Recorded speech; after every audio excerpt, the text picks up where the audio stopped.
Hey there, today we are looking at some of the most disturbing animal attacks ever recorded. From a zebra encounter at a wildlife park in Kentucky that turned a routine work morning into a deadly mistake, to a safari boat on a river in Malawi that drifted too close to a territorial hippo. But first, we went to Kentucky, where a small gap in an enclosure changed everything for a veteran keeper. July 17, 2017. Slipping into the early hours of July 18, a warm summer night settled over Riverview, Manitoba, a quiet town where nothing unusual ever happened. But that night, 5-year-old Ethan Miller and his 7-year-old brother Lucas went to sleep and never woke up. Their mother, Sarah Miller, had been close friends with a man named Daniel Tremblay for years. He owned an exotic pet shop on the ground floor of a building in Riverview and lived in the apartment above it with his son. The Miller boys had visited many times before. To them, it was an exciting place filled with strange creatures behind glass. So when Tremblay's son invited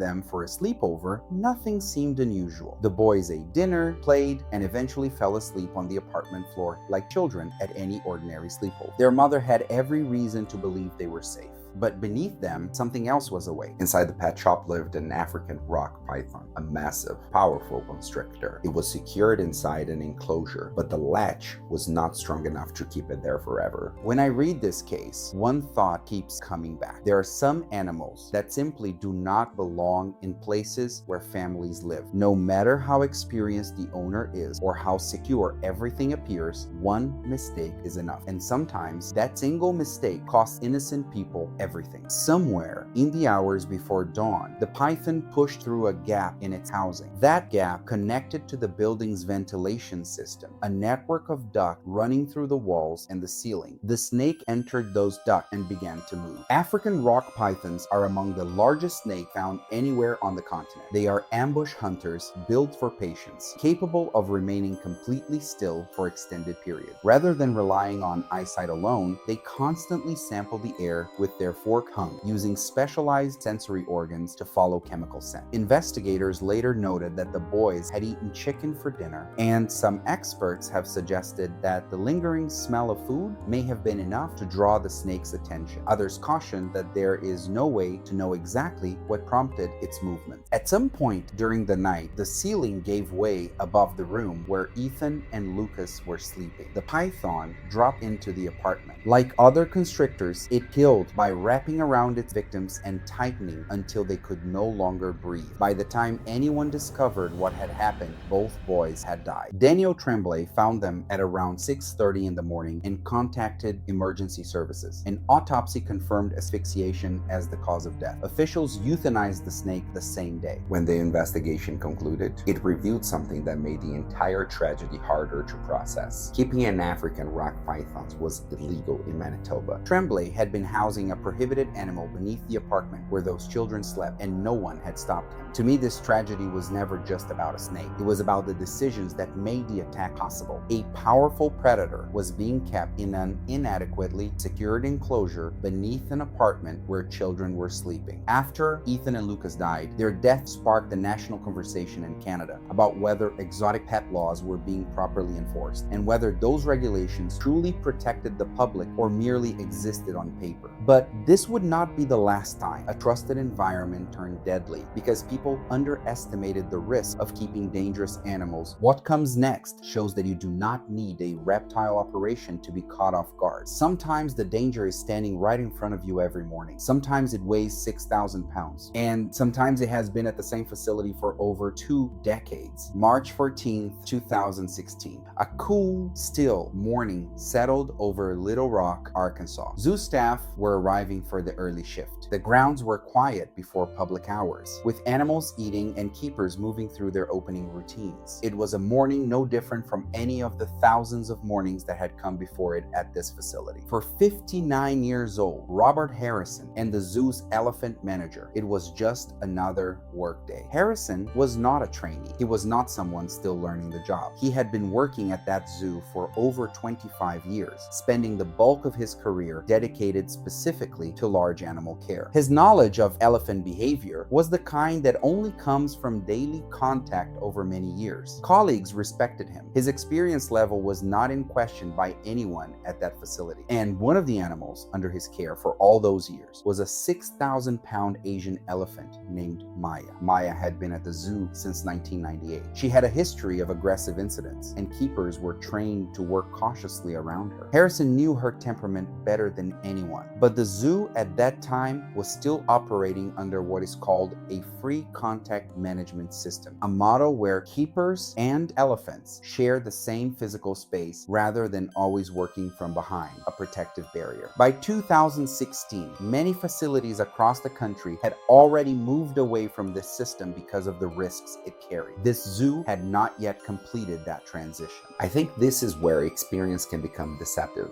The more routine something feels, the easier it is to believe tomorrow will be just like yesterday. As part of the morning routine, Harrison, with two keepers, entered the shared enclosure with Maya while preparing or delivering her food. When I look at this case, this is the detail I keep coming back to. Harrison had spent years caring for Maya. He knew her routines, her temperament, and had worked with her countless times. But this case is a reminder that no matter how many years you've spent with a wild animal, precautions are still necessary. Experience builds knowledge, not immunity. When you're standing next to a 6,000-pound elephant, the margin for error is always small. Elephants are highly intelligent animals, but they can also be unpredictable, especially around food. Some develop a habit of guarding it and may react aggressively if they feel threatened or challenged. Experienced keepers are trained to watch for even the smallest changes in an elephant's behavior. But in Maya's case, witnesses said there was almost no warning. One moment she appeared calm, the next she charged. Everything happened in just a few seconds. A 6,000-pound elephant can move faster than most people expect, and Harrison had almost no time to react. Maya charged, striking him with her head and knocking him to the ground. Once he was down, the sheer weight of her body caused devastating injuries. By the time other keepers reached him, it was already too late. Harrison died from severe blunt force injuries to his chest and abdomen caused by the attack. The zoo remained open. The elephant exhibit was temporarily closed. The facility issued a statement, and Robert Harrison, a man who had given 25 years of his life to the care of animals at that zoo, was gone. What I understood from this case is that experience is not armor. It's not that Harrison lacked experience. It's that some risks can never be completely controlled. You can understand an animal better than anyone else, follow the routine you've followed for years, and still have one moment that changes everything. The next story takes us out of an American zoo and across the world to South Korea, where a keeper with years of big cat experience was performing a routine task outside a tiger enclosure when he encountered a problem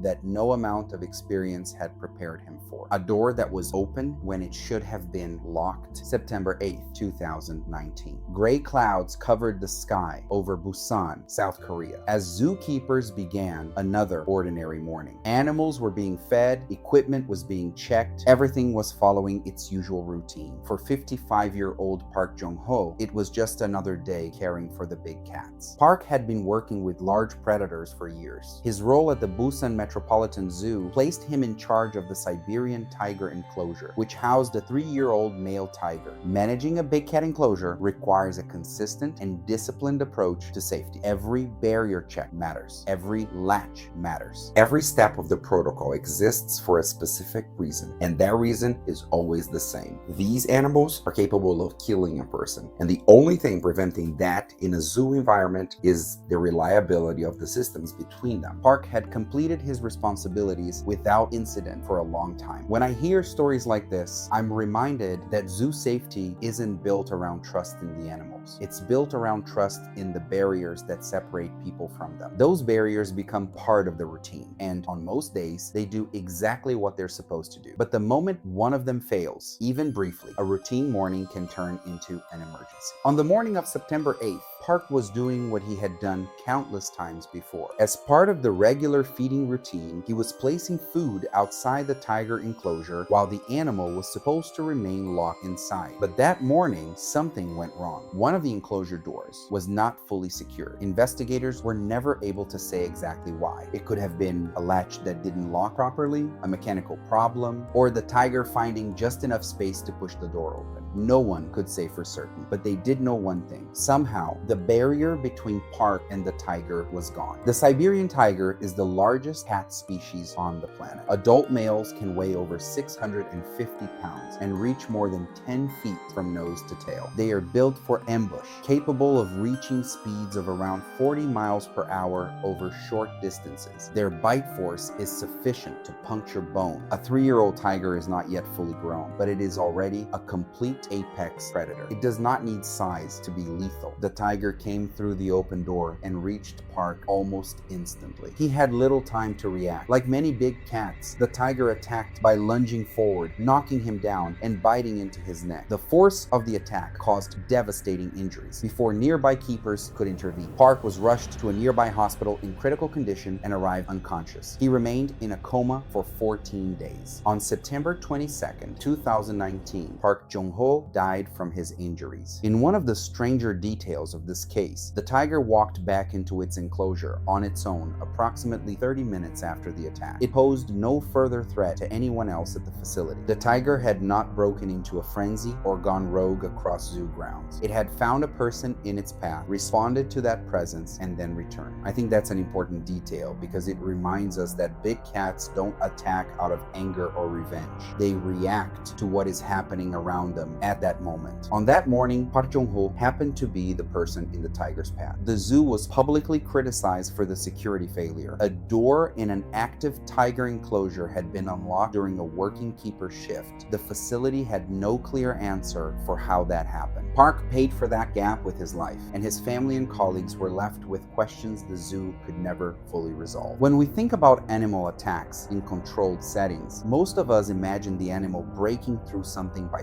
force. This case is a reminder that failure is often much quieter. A door, a latch, a moment of assumption. But the next story offers something even more disturbing than that. Because in the next story, there is no zoo, no enclosure, and no safety protocol. The predator came through the wall of a family home while 3 generations of the same family were sleeping inside. October 15, 2020, a cool mountain night settled over the village of Shalimar in the Mansehra district of Khyber Pakhtunkhwa, Pakistan. The air carried the smell of the surrounding forest. Most homes in the village were dark. It was the kind of quiet that makes remote mountain communities feel protected. But that quiet wouldn't last until sunrise. Fatima Khan was 58 years old, a woman who had spent her entire life in this village. Her daughter Amina was 38, and Amina's son Zayan was 6 years old. The 3 of them lived together in a small mud brick home near the edge of the settlement. 3 generations under one roof, as is common in rural communities across this part of Pakistan. No men were in the house that night. Fatima was the eldest, Zayan was the youngest, and between them was a wall with a gap in it that no one had thought enough about. Shalimar sits at the boundary of a forest reserve where wildlife moves without restriction. In the months before this night, residents had reported leopard sightings in the area more than once. Wildlife authorities were notified, but no precautionary step was taken to locate or relocate the animal. The family also kept a small number of chickens near their home. Livestock near a structure is one of the primary reasons leopards enter human settlements. The smell of animals draws them in before they ever see a person. All of the conditions for this encounter were already in place. The only thing missing was the trigger. This is the part that keeps bothering me. People had already reported seeing a leopard near the village, yet nothing changed. I can't help but wonder what the threshold was for action. Did someone have to be attacked before the risk was taken seriously? And for families living there, keeping a few chickens outside the house was simply part of daily life. Most people would never imagine that something as ordinary as raising livestock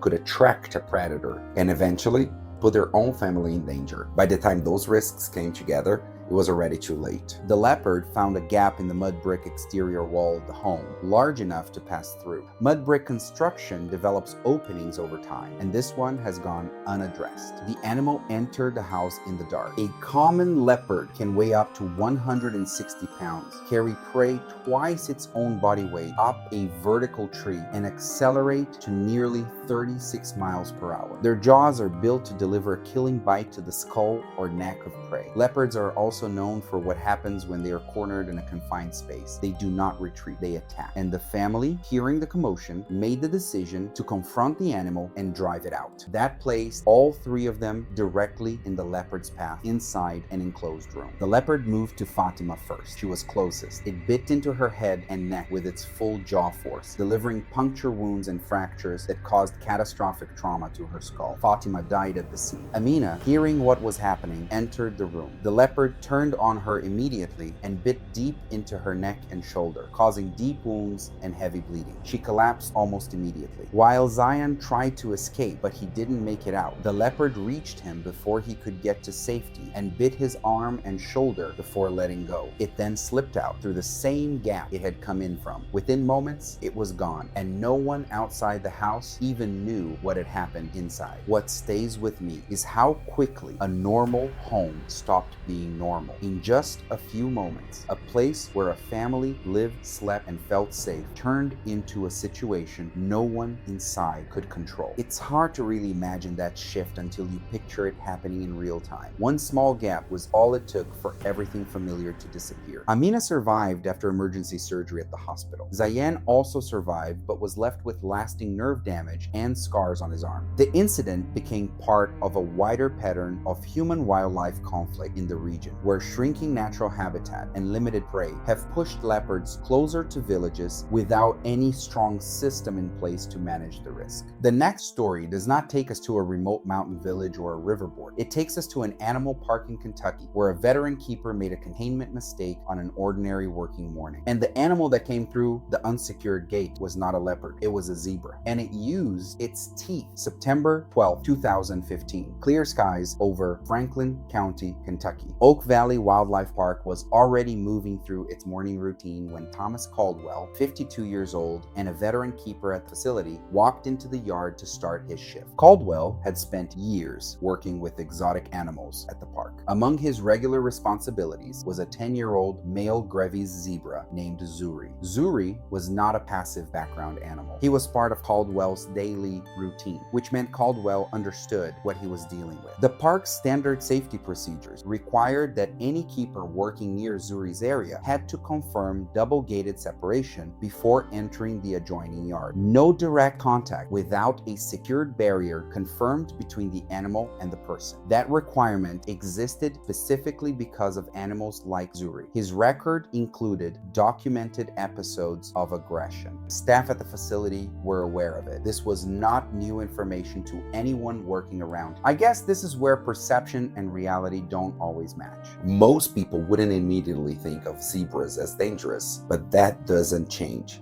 what the animal is capable of in the right situation. On the morning of September 12th, Caldwell was in the yard directly adjoining Zuri's stall. A wheelbarrow, a rake, and a shovel were found nearby, which places him in the middle of cleaning work. The gate separating the two spaces had not been confirmed secured before Caldwell entered the area. The investigation that followed pointed to a procedural shortcut during the morning transition between enclosure checks. Not a mechanical failure, not a broken latch, a step that was not completed before a keeper entered a space next to a documented aggressive animal. Zuri moved through the open gate. Grevy's zebras are the largest zebra species in the world. Adult males weigh close to 900 pounds. In the wild, stallions use kicks and bites to fight rival males over territory, and they do not hold back when they do it. A single kick from an animal this size carries enough force to fracture bone and rupture organs on impact. Their bite, built to tear through tough vegetation, causes deep tissue damage when it connects with a person. Zuri had already shown he was willing to use that aggression.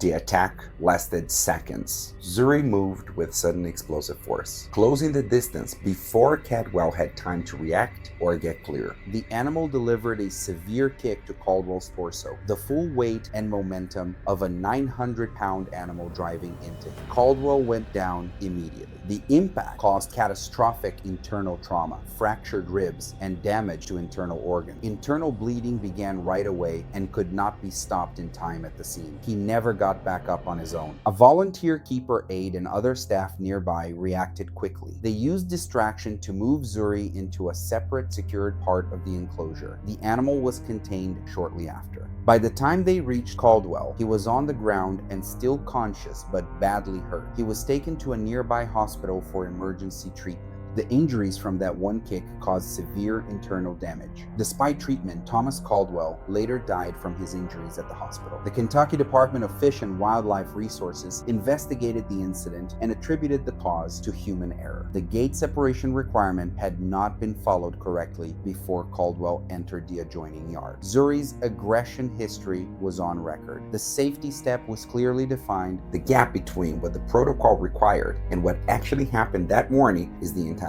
story. I found this case difficult to look at because nothing about it was unknown. The animal's history was documented. The procedure existed for a specific reason. Everyone on that staff understood the risk, and still, on a routine morning, one confirmation step was skipped. That gap was all it took. What comes next moves us away from hooves and teeth entirely. The next story is about a bird, but do not let the category mislead you. The cassowary is not a creature you look at from a safe distance and admire. It is a bird that has killed people. And in the next story, a Florida man who believed his years of familiarity with one made him safe learned the truth of that in the worst possible way. March 15th, 2018. A warm spring morning settled over Alachua County, Florida, the kind of brightness that makes outdoor work feel easy. On a rural property at the edge of the county, Robert Thornton was already outside and moving through his morning. He had animals to feed and a routine to follow. He had followed it hundreds of times before. Thornton was 52 years old, a retired military veteran who had, in the years after his service, developed a serious interest in exotic birds. He ran a small private sanctuary on his property that housed macaws, parrots, and other rare species. By most accounts, he was knowledgeable and genuinely committed to the care of his collection. But one animal on that property sat in a completely different category from anything else he kept. A single male southern cassowary named Cain. I want to highlight something people often overlook. Birds like macaws and parrots usually feel harmless, but a cassowary is in a completely different category. It is large, fast, and built with powerful legs that can cause serious injury. Even animals that don't look dangerous at first glance can still be capable of causing fatal harm if things go wrong. Thornton had acquired Cain as a chick and raised him from the beginning. He had entered Cain's enclosure regularly over the years to perform routine care, feeding and cleaning without consistently using the protective equipment that working around a cassowary requires. He believed the years of proximity had built something between them, that Cain was familiar. That familiarity meant safety. That belief, over time, had quietly removed the caution that should have been present every single time he entered that space. I find this pattern the most unsettling. It is not the wild encounter or the sudden ambush that no one could have seen coming. It is the slow erosion of appropriate caution in the face of a very dangerous animal, happening gradually over time until the day the animal behaves like what it actually is. The southern cassowary is often called the most dangerous bird in the world. A full-grown bird can stand close to 6 feet tall and weigh over 130 pounds. It has strong legs, and each foot carries a long inner claw, almost like a blade, that can grow up to 5 inches. When a cassowary attacks, it doesn't just peck. It can jump forward and kick with its full body weight behind it. That kick is powerful enough to cause serious, sometimes fatal injuries to a person in a single strike. These birds are also very territorial. Especially male cassowaries can become very defensive if they feel their space is being entered. On the morning of the March 15th, Cain was not calm. He was displaying the behavioral signs that anyone trained in working with cassowaries would recognize as a warning. Cain raised his feathers and made a deep warning sound again. Thornton did not step back. At that moment, the bird moved forward. The cassowary rushed forward and delivered a fast, powerful kick with its leg. The inner claw struck Thornton in the abdomen, causing a deep puncture wound and severe internal injury. The force knocked him off balance and sent him crashing to the ground. He fell hard onto nearby stone ground and struck his head during the fall. A neighbor heard Thornton calling for help and found him on the ground near the enclosure. Emergency services were called right away and arrived quickly, but his condition was critical. He died from his injuries before reaching the hospital. Wildlife officials later reviewed the case. They noted that Thornton had entered the space of a known high-risk animal during a clear display of vegetation without proper protective measures. The final story in today's video is the one that takes us the furthest from civilization and puts us on open water. A safari guide with over a decade of experience on a southern African river. A group of tourists on a boat tour and a bull hippopotamus that decided the boat was too close. What happened next was over in seconds, and only one person on that boat did not make it back. October 28th, 2021. A heavy afternoon heat sat over the Shire River in Sanje District, southern Malawi. The water moved slowly under a still sky, carrying sound farther than usual across the riverbanks. A small tourist boat was moving along the river. At the front was Hendrik van der Merwe, 45 years old, a South African guide with years of experience on these waters. Van der Merwe had been stationed at a private game reserve along the Shire River for over a decade. He led small group boat tours and walking safaris for visitors who came from across the world to see southern Africa's wildlife in a natural setting. His reputation among the reserve staff and clientele was solid. He knew the river the way a person only can after years of daily presence on it. He knew the pods of hippos, the territorial sections, the animals that had displayed aggression before. He also knew how to read the water. What years of safe navigation can quietly build, though, is a confidence in proximity that eventually becomes the most dangerous thing a guide carries. I think rivers create a false sense of safety. Everything looks open and calm, but the danger isn't gone just because you can't see it. The Shire River is not a calm, predictable body of water. It holds significant numbers of hippopotamuses and crocodiles and has seen fatal encounters before. Van der Merwe had navigated past hippopods hundreds of times without incident. On the afternoon of October 28th, his group encountered a pod of hippos on their route. He assessed the distance and believed the boat was at a safe margin. The vessel drifted closer. The hippopotamus is an herbivore. It is responsible for hundreds of human deaths annually across Africa, making it one of the most dangerous large animals on the continent. Dominant males defend territory with explosive aggression and without a consistent warning phase. Adult males can weigh between 3,000 and 5,000 pounds. They can reach speeds of nearly 30 kilometers per hour in short bursts, propelling themselves powerfully off the riverbed. Their canine teeth can exceed 12 inches in length. The bite force of a hippopotamus is among the most powerful recorded for any land animal. A small riverboat to a territorial bull is not neutral. It is a threat. The bull hippo moved beneath the surface. There was no visible signal above the waterline before the impact. The animal struck the hull of the boat with the full force of its body, capsizing the vessel and throwing every person on board into the river. Van der Merwe and the tourists were now in the water, in hippo territory, alongside the animal that had just flipped their boat. The hippo attacked Van der Merwe. It closed its jaws around him and pulled him beneath the surface. A bite of that force and that size does not allow for movement or resistance. Van der Merwe died at the scene from his injuries. He did not make it to shore. What happened immediately after reflects something important. Local villagers who witnessed the capsizing from the riverbank did not wait for emergency services. Several of them went into the water themselves and pulled the surviving tourists to safety. What surprises me is that every tourist on that boat survived. The man with the most experience on that river, the one who had navigated safely more times than anyone on the board, was the only one who did not come back. There was no video of the attack. Van der Merwe had led hundreds of tours on this part of the river, and it was not common practice to record these trips. The investigation later pointed to a clear issue. The boat had drifted too close to a dominant male hippo at a time when it was highly territorial. Because of his experience on the river, Van der Merwe may have felt comfortable staying closer than a less experienced guide would have. That is the cruelest version of the pattern we have seen across every story today. The more someone knows about an environment, the more comfortable they become within it. And comfort in the presence of wild animals is a risk that compounds quietly until it is no longer quiet.